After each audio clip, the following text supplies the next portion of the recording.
Hello everyone, welcome back to my channel. ఇవాళ వీడియోలో కొన్ని యూస్ఫుల్ టిప్స్ని మీతో షేర్ చేసుకోబోతున్నాను. సో వీడియోని ఎక్కడ స్కిప్ చేయకుండా చూడండి, టిప్స్ అన్ని మంచిగా యూస్ అవుతాయి. వీడియోలోకి వెళ్ళిపోయే ముందు మన ఛానల్ ఎవరైనా కొత్తగా చూస్తున్నట్లయితే ఛానల్ని సబ్స్క్రైబ్ చేసుకోండి ప్లీజ్. సో ఇక అస్సలు లేట్ చేయకుండా వీడియోలోకి వెళ్ళిపోదామా. గోల్డ్ చైన్స్ అలాంటివి వేసుకున్నప్పుడు హుక్ లూజ్ అయిపోతుందేమో అని చెప్పేసి టెన్షన్ పడిపోతూ ఉంటాం కదా. చిన్న పిల్లలకు వేసినప్పుడు కూడా ఇంకా టెన్షన్ ఎక్కువైపోతుంది. సో అలాంటప్పుడు ఈ ట్రిక్ని ట్రై చేయండి. హుక్ చాలా టైట్గా ఉంటుంది.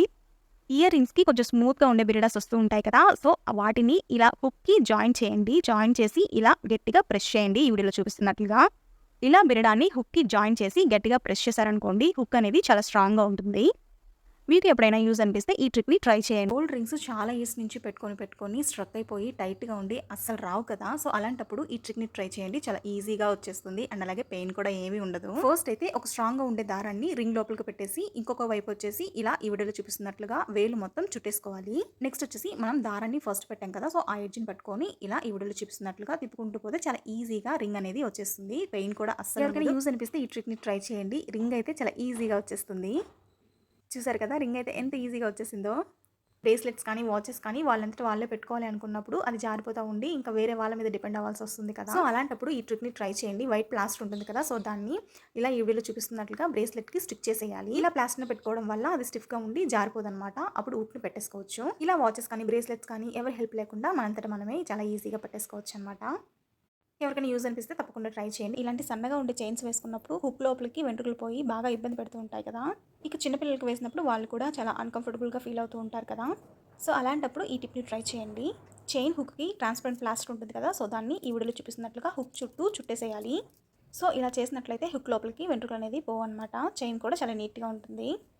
మన లేడీస్ అందరూ బ్యాంగిల్స్ని ఇలాగ ఒక బాక్స్లో పెట్టేసేయడం వల్ల బ్యాంగిల్స్ అన్ని మిక్స్ అయిపోయి మళ్ళీ వాటన్నింటిని సెట్ చేసుకోవడానికి చాలా టైం పడుతుంది కదా. సో అలా కాకుండా బ్యాంగిల్స్ అన్నింటిని ఒకే బాక్స్లో పెట్టినా కూడా ఇలా నీట్గా ఆర్గనైజ్ చేసుకోవచ్చు.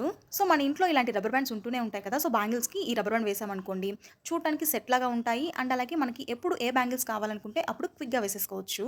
సో ఇలాగ బ్యాంగిల్స్ అన్నింటిని సెట్ లాగా ఆర్గనైజ్ చేసుకున్నాం అనుకోండి, ఒక బాక్స్లో ఎన్ని బ్యాంగిల్స్ అయినా ఆర్గనైజ్ చేసుకోవచ్చు. సో ఈ బ్యాంగిల్స్ని ఇలా పెట్టడం వల్ల బాక్స్లో నాకు ఇంకా ఎంత స్పేస్ మిగిలిందో చూడండి. సో మీకు కూడా ఈ టిప్ యూజ్ అనిపిస్తే ట్రై చేయండి. ఒక్కొక్కసారి పికల్స్ కానీ ఆయిల్ కానీ కెచప్స్ కానీ బై మిస్టేక్ కింద పడిపోతూ ఉంటాయి. అప్పుడు దాన్ని మనం క్లాత్తో కానీ టిష్యూతో కానీ క్లీన్ చేసినప్పుడు సరిగ్గా క్లీన్ అవ్వదు అండ్ అలాగే కొంచెం జిడ్ అనేది లైట్గా ఉంటుంది. సో అలా కాకుండా ఈ ట్రిక్ని ట్రై చేయండి. సో ఫస్ట్ అట్లా కానీ తీసుకొని పేపర్ కానీ టిష్యూని కానీ పెట్టేసి ఈ వీడియోలో చూపిస్తున్నట్లుగా టిష్యూని కొంచెం పైకి లాగితే సరిపోతుంది. సో ఎప్పుడైనా బై మిస్టేక్ ఆయిల్ కానీ పికిల్ కానీ పడిపోయినప్పుడు ఇలా ఒకసారి ట్రై చేయండి. చాలా నీట్గా క్లీన్ అవుతుంది అండ్ అలాగే కొంచెం కూడా జిడ్ అనేది కనిపిస్తుంది. ప్రతి ఒక్కరి ఇళ్లలో స్విచ్ బోర్డ్స్ అనేవి ఉంటాయి. కొంతమంది ఇళ్లలో చిన్నపిల్లలకి అందేలాగా స్విచ్ బోర్డ్స్ అనేవి ఉంటాయి. సో చిన్నపిల్లలు తెలియక స్విచ్ బోర్డ్ హోల్స్ లోపల చేతులు పెడుతూ ఉంటారు. అప్పుడు షాక్ కొట్టే ప్రమాదం ఉంటుంది. సో పిల్లల సేఫ్టీ కోసం స్విచ్ బోర్డ్ అయితే ఇలా కవర్ చేసేయచ్చు. సో మనం ఏవో ఒకటి కొన్నప్పుడు ఇలాంటి బాక్సెస్ వస్తూనే ఉంటాయి కదా. సో వాటిని ఊరికే వేస్ట్ గా పడేయకుండా ఇలా చాలా మంచిగా యూజ్ చేసుకోవచ్చు. ఫస్ట్ అయితే ఆ బాక్స్ అడుగు భాగాన్ని అయితే కట్ చేసుకోవాలి. తర్వాత స్విచ్ బోర్డ్ కి డబుల్ ప్లాస్టర్ టేప్ అంటించేసి బాక్స్ అయితే అంటించేసేయాలి. మనకు అవసరమైనప్పుడు యూజ్ చేసుకోవచ్చు. మిగిలిన టైంలో దాన్ని ఇలాగా క్లోజ్ చేసేయచ్చు. చిన్నపిల్లలు ఉన్న ఇళ్లలో స్విచ్ బోర్డ్స్ అయితే ఇలా మంచిగా కవర్ చేసేసుకోవచ్చు. ఈ టిప్ ఎవరికైనా యూజ్ అనిపిస్తే ట్రై చేయండి. డోర్స్, దివానా కట్టు, కాట్ ఇలాంటివన్నీ వుడ్తో చేసి ఉంటారు కదా. సో వాటి మీద ఏదైనా డస్ట్ పెడితే మనం క్లాత్ తోటి క్లీన్ చేస్తూ ఉంటాము. సో అది క్లాత్ తో క్లీన్ చేసినా కూడా కొన్నిసార్లు సో వాటి మీద మరకలు అలాంటివి పోవాలంటే ఇలా ఒకసారి ట్రై చేయండి. కొంచెం వాటర్లో కొంచెం కోకోనట్ ఆయిల్ మిక్స్ చేసి మనము క్లాత్ తోటి క్లీన్ చేసామనుకోండి, మరకలు అయితే చాలా ఈజీగా. సో ఇలాగ డోర్స్, దివానా కట్స్, కాట్స్ ఇవన్నీ వుడ్తో చేసి ఉంటారు కాబట్టి జస్ట్ వాటర్తో క్లీన్ చేసామనుకోండి చెదపురుగులు అలా పడుతూ ఉంటాయి అన్నమాట. సో ఇలాగ కొంచెం వాటర్లో జస్ట్ కొంచెం కోకోనట్ ఆయిల్ మిక్స్ చేసి క్లీన్ చేశారనుకోండి, చాలా షైనీగా ఉంటాయి అండ్ అలాగే చూడడానికి నీట్గా ఉంటాయి. సో చూసారా ఎంత నీట్గా క్లీన్ అయిపోయిందో. మీకు యూజ్ అనిపిస్తే ఇలా ఒకసారి ట్రై చేయండి. ఈ టిప్ అయితే మన లేడీస్కి చాలా బాగా యూజ్ అయ్యే టిప్ అనమాట. కొన్ని కుంకుమలు సరిగా అతుక్కోవు కదా అండ్ అలాగే పెట్టుకున్న వెంటనే ఫాస్ట్గా రాలిపోతూ ఉంటాయి. సో అలా కాకుండా ఇలా ఒకసారి ట్రై చేయండి. మంచిగా అతుక్కుంటుంది అండ్ అలాగే లాంగ్ లాస్టింగ్గా కూడా ఉంటుంది. మనం కుంకుమ పెట్టుకునే దానికన్నా ముందు కుంకుమ పెట్టుకునే ప్లేస్లో ఏదైనా క్రీమ్ని కానీ మాయిశ్చరైజర్ని కానీ వ్యాజ్లిన్ కానీ అప్లై చేసుకోవాలి. తర్వాత ఇక ఆ ప్లేస్లో కుంకుమ పెట్టేసుకోవడమే. ఇలా కుంకుమ పెట్టుకున్నారనుకోండి, కుంకుమ అనేది రౌండ్గా ఉంటుంది అండ్ అలాగే లాంగ్ లాస్టింగ్గా ఉంటుంది, ఫాస్ట్గా అతుక్కుంటుంది. ఎవరికైనా యూజ్ అనిపిస్తే ట్రై చేయండి. మనమందరం దీపారాధన చేసేటప్పుడు అగ్గిపెట్టిని యూజ్ చేస్తూ ఉంటాం. ఇంకెప్పుడైనా మనం టెంపుల్స్కి అలా వెళ్ళినప్పుడు అక్కడ దీపం పెట్టడానికి అగ్గిపెట్టిని కూడా తీసుకెళ్తూ ఉంటాం కదా. సో ఇక అక్కడ మనం తడి చేతులతో అగ్గిపెట్టిని వెలిగించామనుకోండి, అది వెలగదు కదా. ఇలాంటి ప్రాబ్లమ్ చాలా మంది ఫేస్ చేస్తూ ఉంటారు కదా. సో అలాంటప్పుడు ఈ ట్రిక్ని ట్రై చేయండి. అగ్గిపెట్టి మీద ఏ టాల్కమ్ పౌడర్ అయినా ఇలా స్ప్రెడ్ చేయాలి. సో ఇలా చేశారనుకోండి, అగ్గిపెట్టి అయితే చాలా మంచిగా వెలుగుతుంది అనమాట. ఎప్పుడైనా యూజ్ అనిపిస్తే మీరు కూడా ట్రై చేయండి.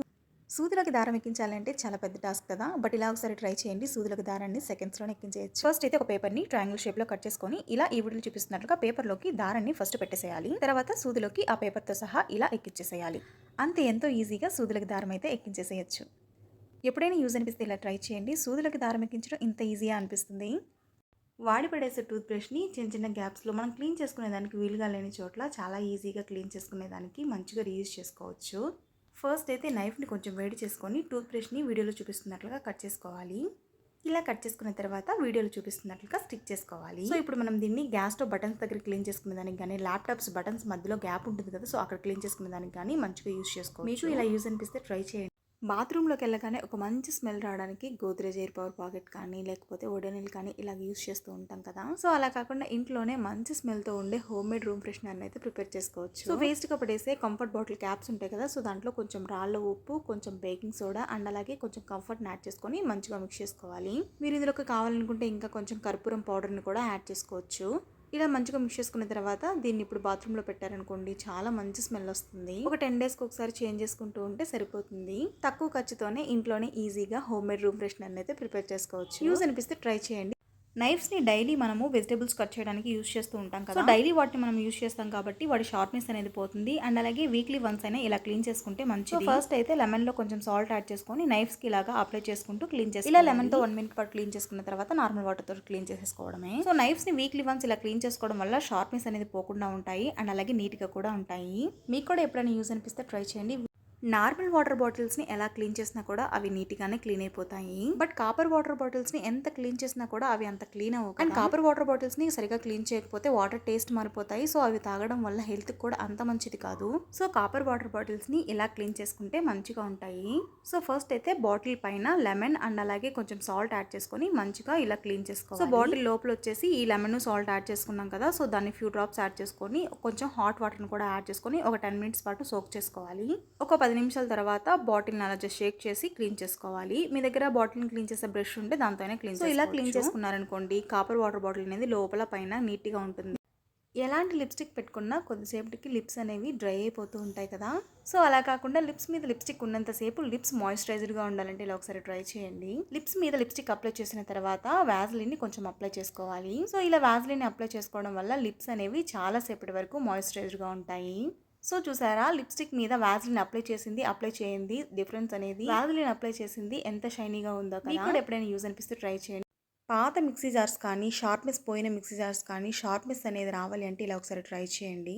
గుడ్డు పెంకులు ఉంటాయి కదా, సో వాటిని ఒకసారి క్లీన్ చేసుకొని ఆరిన తర్వాత మిక్సీ జార్లో వేసుకొని గ్రైండ్ చేసుకోవాలి. ఇలా గుడ్డు పెంకుల్ని మిక్సీ జార్లో వేసుకొని గ్రైండ్ చేసుకోవడం వల్ల బ్లేడ్స్ అనేవి షార్ప్గా తయారవుతాయి. ఇప్పుడు ఈ పౌడర్ని వేస్ట్గా పడేయకుండా మొక్కలు ఉంటాయి కదా, సో వాటికి వేసుకోవచ్చు. ఎప్పుడైనా యూజ్ అనిపిస్తే ట్రై చేయండి. Finally this is the video. I hope ఈ టిప్స్ అన్ని మీకు నచ్చాయని అనుకుంటున్నాను. మీకు కనుక ఈ వీడియో నచ్చట్లయితే ఒక లైక్ చేయండి అండ్ అలాగే ఎవరికైనా యూజ్ అవుతుంది అనుకుంటే వాళ్ళకైతే కంపల్సరీగా షేర్ చేయండి. సో ఫైనల్గా ఛానల్ని సబ్స్క్రైబ్ చేసుకోవడం మాత్రం మర్చిపోకండి. వీడియోని లాస్ట్ వరకు చూసిన ప్రతి ఒక్కరికి థ్యాంక్ యూ సో మచ్.